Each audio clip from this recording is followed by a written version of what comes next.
Imaginez, vous passez une agréable soirée entre amis, vous commencez à être à l'aise, vous avez siroté quelques gorgées d'hydromel pour les uns, du vin de bon cru pour les autres, et bien sûr pour les plus téméraires d'entre vous, pour les cow-boys, quelques verres de whisky. Tout ceci est propice à l'émergence de discussions en tout genre.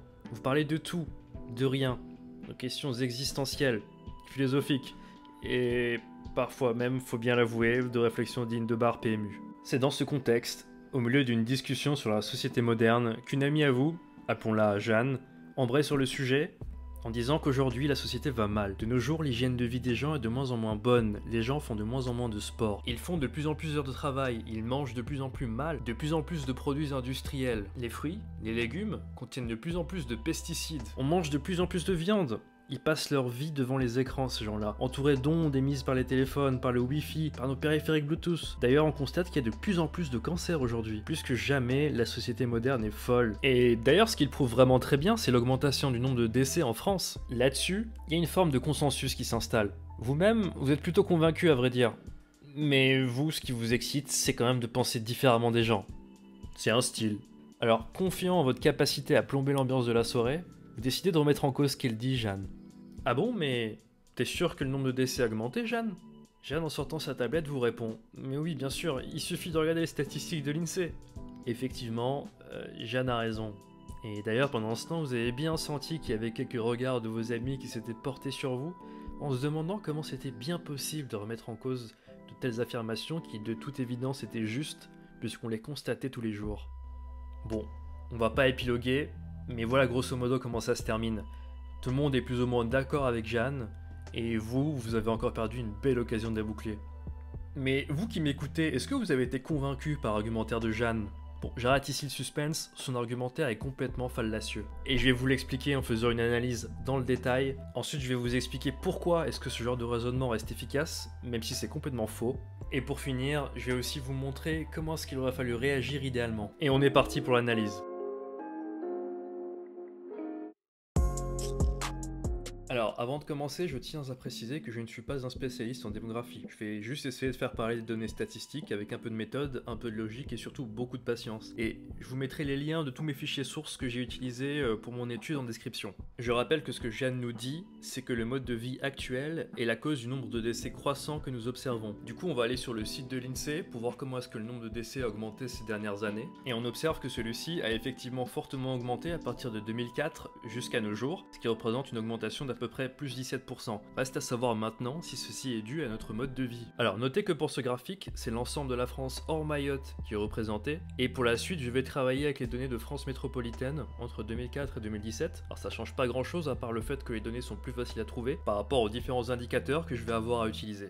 Et moi, tout bêtement, une hypothèse alternative qui me vient à l'esprit, c'est qu'il y a plus de morts au fil des années parce qu'il y a plus de gens. Si la population augmente, mathématiquement, il y a plus de morts. Du coup, reprenons ce graphique du nombre de décès par an. Alors sur ce graphique, le nombre de décès par an se lit sur l'axe de gauche. Et regardons maintenant l'évolution de la population, qui va se lire cette fois sur l'axe de droite. On constate effectivement que la population a augmenté, mais il se trouve également que ces dernières années, le nombre de décès a augmenté beaucoup plus vite que la population. Alors pour en avoir le cœur net, on va regarder le taux de mortalité, qui est le nombre de décès divisé par la population. Et celui-ci est donné en pour 1000. C'est comme des pourcents, mais c'est des pour 1000. Et on voit bien que celui-ci a augmenté puisque entre 2004 et 2017, celui-ci est passé de 8,4 à 9,2. Donc la hausse de la population ne suffit pas à expliquer la hausse de la mortalité. Mais avant de creuser plus, je ne suis pas très familier avec ces valeurs de taux de mortalité là, et je ne sais pas si 9,2 c'est plutôt une bonne valeur ou une mauvaise valeur. J'ai besoin de comparer. C'est comme quand vous avez une note en maths, pour savoir ce que votre note vaut, vous voulez la comparer à ceux qui ont plus ou moins le même niveau que vous, et surtout à la moyenne de classe pour vous situer globalement. C'est exactement ce qu'on va faire, on va comparer notre taux de mortalité au taux de mortalité européen, et également aux pays comparables à la France.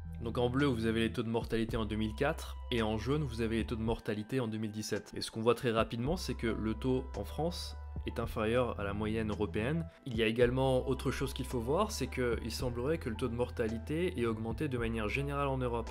Et donc ça signifierait que c'est un phénomène global qui se produit dans beaucoup de pays en même temps. Et parmi nos plus proches voisins, on constate que l'Allemagne, l'Espagne, l'Italie et les Pays-Bas subissent également une hausse de mortalité. Quant à la Belgique, celle-ci reste à peu près stable, mais était déjà plus élevée qu'en France à la base. Et parmi tous ces pays-là, c'est le Luxembourg et les Pays-Bas qui ont les taux les plus faibles. Maintenant qu'on a un peu plus d'éléments de contexte, analysons l'évolution des différentes causes de décès. Alors pour ça, on va aller sur le site de l'INSERM CEPIDC, l'institut public qui est en charge de la production de la statistique sur les causes médicales de décès. Et en allant dans interroger les données de mortalité, puis ici, vous avez accès à l'ensemble de la base de données. Et si vous allez plus bas, vous avez même accès à la base de données internationale et européenne. Donc ce que j'ai fait ici, c'est que j'ai récupéré les données entre 2004 et 2016. Malheureusement, les données de 2017 ne sont pas encore sur le site, mais encore une fois, ça ne changera pas grand chose. J'ai ensuite fait un classement des données en 4 catégories, donc les décès dus au cancer, à l'appareil circulatoire, à l'appareil respiratoire, maladies infectieuses et autres. Et en fait, dans autres, on va retrouver tout ce qui est homicide, suicide, maladie du rein, abus d'alcool, troubles mentaux, enfin bref, tout ce qui n'est pas dans les 4 premières catégories. Je précise aussi que le taux est en pour 100 000, et donc alors pour le cancer, on voit qu'il y a une évolution entre 2004 et 2016 de plus 3,6%, pour l'appareil circulatoire de moins 10,2%, pour l'appareil respiratoire plus 26%, maladie infectieuse c'est resté stable, et dans autres on a plus 22%. Et donc ici on voit que globalement, ça augmente. Alors ça veut dire quoi? C'est bon, on a montré ce qu'on voulait, là, Jeanne a raison. Vous êtes sûr? Attendez, parce que maintenant avec les mêmes données, je vais vous montrer autre chose. Donc en fait, on va regarder le taux de mortalité uniquement pour le cancer, et on va regarder ça pour un groupe d'âge inférieur à 54 ans et un groupe d'âge supérieur à 55 ans. Donc en fait, on va prendre l'ensemble des décès du groupe d'âge et on va le diviser par la population totale. Et du coup, ça donne ça. Intéressant, n'est-ce point? Alors comme je suis un vicelard, je ne vais pas commenter le graphique, par contre, ça devrait vous mettre sur la voie. Je vous invite à mettre pause si vous souhaitez réfléchir, car je vais enchaîner sur l'explication juste après.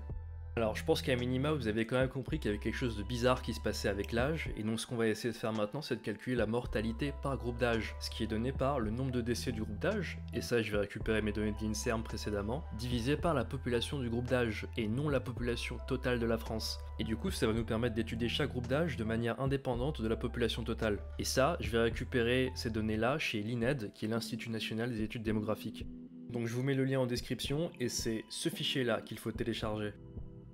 Alors, allons-y pour les résultats. L'évolution de la mortalité pour 1000, cette fois-ci, je vous rappelle que le bleu c'est 2004 et jaune c'est 2016. Donc pour le groupe d'âge de 0 à 24 ans, on a la mortalité qui diminue. 25 à 44 ans, on a la mortalité qui diminue. De 45 à 64 ans, on a la mortalité qui diminue. Et pour 65 ans et plus, on a la mortalité qui diminue. Ouais. Là, vous avez découvert un sacré truc parce que je vous rappelle qu'en 2004, la mortalité globale est de 8,4 et qu'en 2016, elle était de 9. Il n'y a pas d'erreur de calcul. Alors, comment ça se fait que pour chaque groupe pris indépendamment, la mortalité diminue, alors qu'au global, la mortalité augmente? Et là, c'est votre dernière chance de mettre pause et de tenter de comprendre. Et pour la petite histoire, ça s'appelle le paradoxe de Simpson. Alors, rien à voir avec Homer Simpson, c'était juste pour faire mon intéressant. Alors, en fait, il y a ce qu'on appelle un facteur de confusion. Et ici, il s'agit de la population âgée. En effet, si on prend les 65 ans et plus, la mortalité globale sur cette population baisse, mais cette population a énormément augmenté, alors forcément, je vais avoir beaucoup plus de décès sur cette population-là, et ça va affecter ma mortalité globale. Et d'ailleurs, si je vous montre l'évolution de la population dans ces groupes d'âge-là, on va voir très aisément que parmi les groupes d'âge les plus jeunes, la population a tendance à diminuer, et au contraire, la population des groupes d'âge les plus âgés a tendance à augmenter. Et c'est particulièrement flagrant pour les 65 ans et plus, puisqu'on voit une augmentation de plus 32%. Donc en fait, imaginez que virtuellement, vous avez un pays où vous avez le meilleur taux de mortalité au monde. Si la population âgée est forte, ça va augmenter artificiellement la mortalité. Je suis peut-être allé un peu vite sur le paradoxe de Simpson, alors je vais faire une petite analogie. Imaginons que vous êtes au lycée, qu'on regarde vos moyennes de maths et d'anglais, et qu'on calcule ensuite votre moyenne générale. Premier trimestre, vous commencez l'année avec la nonchalance qui est la vôtre, ce qui vous amène à avoir 12 sur 20 en maths, coefficient 2, et 15 sur 20 en anglais, coefficient 5. Et cela vous fait une moyenne de 14,14 pour le premier trimestre. Deuxième trimestre, sous la pression de vos professeurs et de vos parents qui suggèrent fortement que vous pouvez mieux faire, vous faites un effort. Et vous avez 13 sur 20 en maths, mais cette fois-ci coefficient 5, et 16 sur 20 en anglais, avec cette fois-ci un coefficient 2, ce qui vous fait une moyenne générale de 13,86. Si vous regardez individuellement chaque matière, vous avez progressé, puisqu'en maths vous passez de 12 à 13 sur 20, et en anglais de 15 à 16 sur 20. Mais les coefficients sont répartis de telle façon à ce que ça vous soit défavorable, et votre moyenne générale baisse artificiellement. Et vous avez donc gagné la tâche d'expliquer à vos parents que vous êtes meilleur partout, mais moins bon à l'arrivée. Pour en revenir à notre histoire de mortalité, eh bien c'est exactement pareil. La mortalité s'améliore si on prend individuellement chaque groupe d'âge, mais les coefficients, qui sont dans notre cas le nombre de personnes dans chaque groupe d'âge, ça nous est particulièrement défavorable. En gros, le bilan est d'une banalité affligeante, il y a plus de décès en France car la population est de plus en plus âgée. Et d'ailleurs, en préparant cette vidéo, j'ai découvert l'existence d'un indicateur qui s'appelle le taux de mortalité standardisé, qui fait justement en sorte de s'affranchir du biais de la répartition de la population, ce qui permet de comparer les taux de mortalité de manière plus juste. Et si je reprends la définition de ce taux de mortalité standardisé par l'INSERM CEPIDC, ça donne, pour comparer globalement la mortalité dans des populations différentes, on ne peut utiliser le taux brut de mortalité car il ne tient pas compte des différences de structure d'âge de ces populations. Ainsi, une région dont la population est âgée peut avoir un taux brut de mortalité relativement élevé uniquement du fait de sa structure d'âge. Pour éliminer cet effet de l'âge, on utilise des taux standardisés. La standardisation par âge est la plus usuelle, mais on peut également standardiser par rapport à d'autres variables comme le sexe, la catégorie socio-professionnelle, etc. D'ailleurs, si on va sur le site de l'INSERM, oui, je sais, l'interface est plutôt dégueulasse, mais si on utilise cet indicateur au cas du cancer en France, on constate que le taux a plutôt bien baissé entre 2000 et 2016. Alors, le bilan de tout ça, c'est quoi? Eh bien, c'est que l'augmentation du nombre de décès est due en très grande partie au vieillissement de la population. Alors, je ne suis pas en train de vous dire qu'il faut continuer à avoir une hygiène de vie de merde si vous en avez une. Je dis simplement qu'au vu des données statistiques, le mode de vie d'aujourd'hui n'explique pas, ou très peu, la hausse du nombre de décès. Ça pourrait venir à l'avenir, mais aujourd'hui, ça n'est pas le cas. Et ce que dit Jeanne est donc en quelque sorte une manipulation scientifique. Bien sûr, elle peut penser ce qu'elle dit de bonne foi, sans malice, sans volonté de tromper sur la réalité des choses. Mais aujourd'hui, on voit de plus en plus de démonstrations bullshit dans les médias, sur les réseaux sociaux, et je découvre avec grand étonnement à quel point il est facile de manipuler les gens. Pour preuve, faites le test autour de vous, refaites la démonstration de Jeanne et voyez combien de personnes vous réussissez à convaincre. Vous pouvez même aller jusqu'à montrer la hausse du taux de mortalité pour le cancer, et là, c'est le strike assuré. Mais moi du coup, c'est plutôt un autre bilan que je vais vous faire. Le bilan de la méthodologie de l'analyse. Pour moi, il y a 4 piliers incontournables. Le premier, c'est de chercher les éléments de contexte. Et souvent, c'est ça qui fait défaut lorsqu'on fait une démonstration bullshit. Ici, en l'occurrence, savoir que la France est un pays vieillissant donne tout de suite l'explication qui est la plus simple et qui marche le mieux. Le second, c'est le fait de segmenter le problème pour mieux le comprendre. Ici, j'ai analysé par cause et ensuite par âge, et ça m'a permis de mieux comprendre le problème global. Le troisième pilier, c'est la comparaison. Il est toujours crucial de comparer les valeurs qu'on vous donne pour mieux les saisir. Par exemple, si je vous dis que j'ai perdu 1000 € de mon salaire, si je gagne 30 000 € par mois, l'information n'a pas le même impact que si je suis au SMIC. Les deux informations ne se valent pas. Et le dernier pilier, c'est la synthèse. C'est de se dire, voilà les informations que j'ai, qu'est-ce que je peux en conclure? D'ailleurs, par rapport à la segmentation, je vous renvoie à la définition même du mot analyse. L'analyse est le processus de décomposition d'un sujet ou d'une substance complexe en parties plus petites afin de mieux le comprendre. Sur ces paroles pleines de sagesse, on va tout de suite enchaîner sur la seconde partie qui est de savoir pourquoi est-ce que ces manipulations scientifiques sont si efficaces.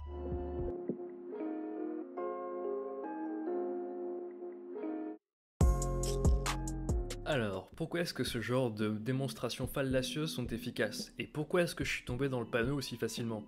Premièrement parce que ça corrobore l'image qu'on a de la société. On a un certain nombre de préjugés, et on a une idée qu'on se fait a priori du monde. Il y a également l'image qui est véhiculée par les médias. En fait, ce qu'il faut bien comprendre, c'est que notre vision du monde est une déformation de la réalité. Et ça, c'est un biais cognitif, et ça s'appelle le biais de croyance. Mais je développerai peut-être ça dans une autre vidéo. Il y a autre chose aussi, c'est que si c'est déjà ce que je crois, alors je n'ai aucune raison de remettre en cause ça. Par exemple, si je vote à droite, j'ai forcément moins tendance à remettre en cause les idées de droite parce que c'est ce que je crois. Je suis beaucoup moins méfiant. En revanche, dès que je vais écouter un discours de gauche, là je vais activer mon esprit critique niveau premium et je vais être super tatillon. Et parfois même pour de mauvaises raisons et sur des propositions en réalité très pertinentes. Ça, c'est aussi un biais cognitif et ça s'appelle le biais de confirmation. En gros, je ne vais retenir que les informations qui vont aller dans le sens de mes croyances. Et la deuxième raison, c'est la vraisemblance des données. En effet, c'est pas parce que quelque chose a l'air vrai que c'est forcément vrai. La vraisemblance des données n'est pas un critère de véracité. Et en effet, on dit toujours par exemple qu'un bon mensonge comporte toujours une part de vérité. Et là en l'occurrence, c'est une part de vérité qui est facilement vérifiable. Et si je reprends mon exemple de mortalité, il s'agit du nombre de décès qui a augmenté dans le temps. Le raccourci que je fais dans mon cerveau, c'est de me dire, si ça c'est vrai, alors forcément le reste c'est aussi vrai. Et en bonus, je vous mets aussi le non-verbal, voilà, dire les choses avec entrain, avec une bonne posture, avec une voix bien grave, en ayant l'air de bien savoir ce qu'on dit. Et ça vous apporte beaucoup de crédibilité. Il y a toute une théorie sur sur la communication non verbale. Et d'ailleurs, il y a beaucoup de professionnels de la communication qui se basent sur ça pour avoir plus de portée, plus d'impact. Dernier bonus, l'argument d'autorité. On accorde beaucoup plus d'importance aux gens qui ont l'air de savoir de quoi ils parlent. On parle souvent aussi d'effet blouse blanche. Voilà, c'est de se dire par exemple, il est ingénieur en aéronautique, il sait bien de quoi il parle, c'est un spécialiste. Il peut bien me renseigner sur la hausse de la mortalité en France. Et ça, c'est également un biais cognitif, et ça s'appelle l'effet de halo. Et maintenant, pour illustrer tout ça, je vais vous montrer quelques arguments fallacieux qu'on peut trouver dans les médias. Voilà, c'est quelque chose de non exhaustif, mais néanmoins parlant. Alors le premier exemple, ça concerne l'émission de radio Brunet et Neumann sur RMC. C'est une émission que j'écoute beaucoup, honnêtement. C'est franchement une émission de qualité. Et dans cette émission-là, vous avez deux animateurs, donc Brunet et Neumann, qui débattent sur un sujet. Et donc les deux ne pensent pas la même chose, ils s'affrontent sur ce sujet-là. Et à la fin, les auditeurs déterminent qui a gagné le débat. Dans ce contexte, en 2018, il y avait le célèbre débat sur les 80 km/h. Et donc ici, Neumann, qui défend le fait de passer de 90 à 80 km/h, invoque l'argument suivant. Vous avez évoqué, sans le citer, le cas de l'Allemagne, où effectivement, il n'y a pas de limitation de vitesse sur certaines routes. Est-ce que vous savez qu'en Allemagne, sur les routes où il n'y a pas de limitation de vitesse, c'est les 3/4 des morts sur la route en Allemagne? Il y a 3200 morts sur les routes en Allemagne. J'ai pas lu cette statistique du tout. Les trois quarts sont sur les routes où il n'y a pas de limitation de vitesse. J'ai pas lu cette statistique. Donc les Allemands sont idiots, on est bien d'accord. Non mais ils sont en train d'y revenir. D'accord, on verra. Ici, Neumann dit, il y a 3200 morts en Allemagne sur les routes, et les 3/4 des morts sont sur les routes sans limitation de vitesse. Et si vous comprenez comme moi, vous faites un rapide calcul, vous faites 3200 x 3/4, et ça vous donne 2400 morts. Et là, vous vous dites, si c'est vrai, alors c'est absolument énorme. On ne peut qu'aller dans son sens. Et si je reprends sa phrase, 3200 morts en Allemagne sur les routes, c'est vrai, et les 3/4 des morts sont sur les routes sans limitation de vitesse, c'est vrai aussi. Alors qu'est-ce qui ne va pas? Ce qui ne va pas, c'est qu'il manque un élément en fait. 3200 morts en Allemagne, oui, parmi lesquels 424 sur les autoroutes, parmi lesquels 3/4 d'entre eux sont sur les routes sans limitation de vitesse. Et vous voyez qu'en réalité le calcul, ça devient 424 x 3/4 égale 318 morts. Et là, ça change tout. Alors attention, je ne pense pas que Neumann fasse ça intentionnellement. Il faut aussi se remettre dans le contexte, c'est une émission de débat, c'est long, c'est dur, il y a la pression, et je pense tout simplement que Neumann a dit des salades en lisant un peu trop vite des statistiques. Mais ça devient une technique redoutable pour quelqu'un qui souhaite réellement entretenir une situation de flou. Et mon dernier exemple, ça concerne une vidéo qui est sortie sur le recul de l'épidémie du coronavirus à Marseille, et avec le docteur Didier Raoult. Et encore une fois, je tiens à rappeler que je ne suis pas un statisticien. Je n'ai rien contre le docteur Raoult. J'espère maintenant que vous avez compris que je ne suis pas en train de critiquer la personne, qui est d'ailleurs un professeur reconnu. Je mets uniquement en évidence des choses qui me semblent être des biais méthodologiques sur son approche. Et là encore, je suis d'accord, personne n'est parfait, et moi le premier. À vrai dire, je suis même prêt à le croire en sa conclusion, mais il me semble qu'il manque des précisions sur son analyse, et je ne pense pas que ce soit l'insulter ou remettre en cause sa légitimité en disant ça. Mais regardons plutôt la vidéo. Donc si on essaie de voir si actuellement la crise sanitaire a une incidence sur la mortalité en France, la réponse est non. Les crises sanitaires qui ont, pendant l'hiver, joué une différence significative sont en 97, 2000, 2009 et 2017, mais on est très loin actuellement, si on cumule, vous voyez, les mois de décembre à mars, de la crise sanitaire de 2017, où il y avait eu énormément de grippe H3N2. Il se trouve que cette année, il y a eu beaucoup moins de grippe et beaucoup moins de VRS, ce qui fait que l'augmentation de la mortalité liée à ce nouveau virus n'est pas visible significativement dans l'ensemble de la population. Bien entendu, il y a d'autres phénomènes, c'est multifactoriel, mais on ne peut pas dire, c'est que j'ai horreur de prédire. Donc pour les besoins de la vidéo, j'ai tronqué l'interview qui fait 11 minutes 52, mais je vous invite à aller la voir intégralement si vous voulez vous faire une image objective de ce qu'il dit. Et pour rester honnête intellectuellement, je dois vous dire quelle était la question de départ du journaliste, qui est l'épidémie du coronavirus, quelle est sa place dans l'histoire des crises sanitaires. Et là on va rentrer dans le vif de l'analyse, et je ne pense pas que c'est trahir sa pensée que de synthétiser sa conclusion comme ça. La crise sanitaire, Covid-19, n'a pas d'incidence sur la mortalité en France, car si on la compare aux autres crises sanitaires, il n'y a pas autant de morts pour la période de décembre à mars. J'ai écouté l'extrait plusieurs fois et c'est comme ça que je le comprends. Si on parle de cette affirmation-là, moi j'ai déjà un problème et il est d'ordre logique. Ce n'est pas parce que j'ai moins de morts en comparaison aux autres crises que je n'ai pas d'incidence sur la mortalité en France. En fait, il faut déterminer le seuil à partir duquel il y a une différence significative avec la mortalité dite normale ou attendue. Et si je ne connais pas le résultat auquel je suis censé m'attendre en temps normal, comment est-ce que je peux conclure un impact sur la mortalité? Le second, il est d'ordre méthodologique, c'est ce que j'ai appelé le contexte. En effet, pourquoi uniquement comparer les données de décembre à mars si on veut analyser l'impact d'une épidémie sur le taux de mortalité? Alors je sais très bien que décembre à mars, c'est la période usuelle pour l'épidémie de la grippe, mais en l'occurrence, ça n'est pas le cas pour le Covid-19.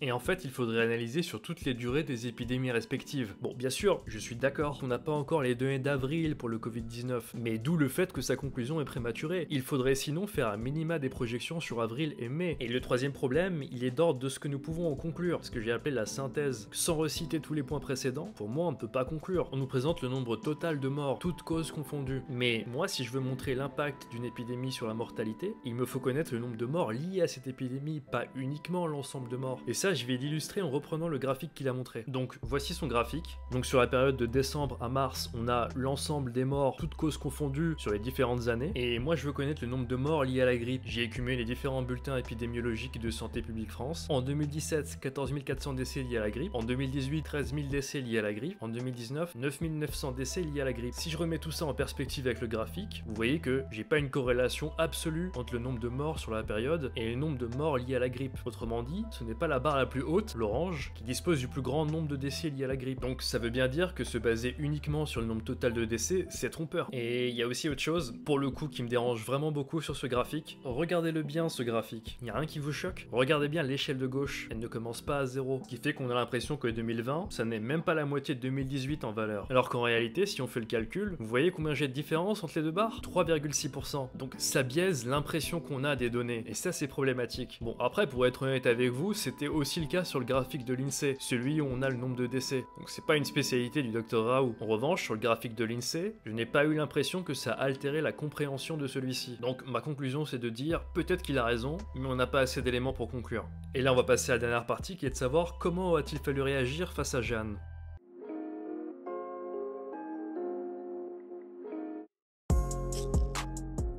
Alors, comment réagir donc? Alors ici mon but c'est d'expliquer comment est-ce qu'il faudrait réagir de manière la plus efficace, c'est-à-dire comment avoir le plus grand impact avec le minimum d'efforts. Ce qu'on serait tenté de dire au départ c'est, il faut tout simplement expliquer. Mais ce qu'on a vu tout au long de l'analyse c'est que c'est très long et ça nécessite beaucoup de travail en amont. Ça nécessite également des connaissances préalables. Il faut reprendre pas mal de données, les adapter, il ne faut pas se tromper dans les calculs, on n'est également pas à l'abri de mal interpréter les données. Et un autre problème c'est aussi que ça vous met dans la posture du professeur. Donc quelque part, vous rabaissez aussi votre interlocuteur. Et en réalité, personne n'aime être convaincu. Dans le cas où votre interlocuteur est de mauvaise foi, ça va partir tout de suite en clash. Ou alors il va après coup essayer de modifier un petit peu le sujet du problème pour dire qu'il avait quand même un petit peu raison. Et s'il est de bonne foi, vous risquez de récolter un « ouais, je sais pas trop ». Comprenez par là que l'interlocuteur veut dire « je reconnais que ta version a l'air plus probante que la mienne, mais je ne peux pas la reconnaître publiquement car cela blesserait mon ego et je temporise au cas où je pourrais encore trouver des preuves qui iraient dans mon sens. » Et le plus grand des problèmes à expliquer, c'est que si vous ne maîtrisez pas le sujet suffisamment,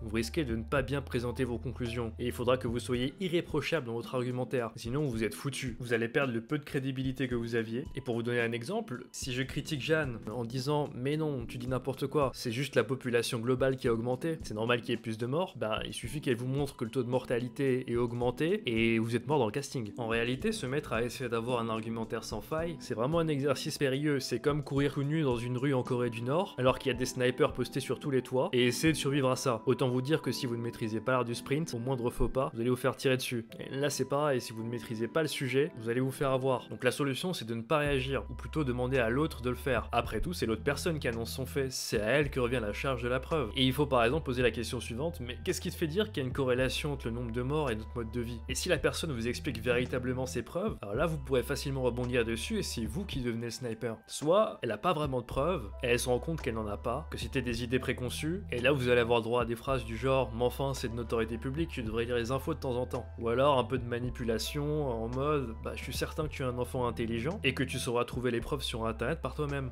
Là ce qu'il faut répondre c'est « écoute, malgré mon intelligence certaine, il s'avère que je n'ai trouvé aucune preuve qui corrobore ce que tu dis ». Voilà, en gros, il est beaucoup plus simple de trouver une faille dans un argumentaire que de construire un argumentaire sans faille. C'est sur cette citation pseudo-philosophique que je viens d'inventer que va se terminer cette vidéo. Voilà, merci de m'avoir suivi, j'espère que la vidéo n'était pas trop longue, c'était ma première vidéo sur YouTube et j'ai largement sous-estimé le temps que ça me prendrait, et également la durée de la vidéo en elle-même. En tout cas, si vous l'avez apprécié, n'hésitez pas à vous abonner, liker, commenter, ou même partager dans votre immense bonté, et en ce qui me concerne, j'ai pris beaucoup de plaisir à faire cette vidéo. Je sais que je suis un esprit faible, mais je me soigne.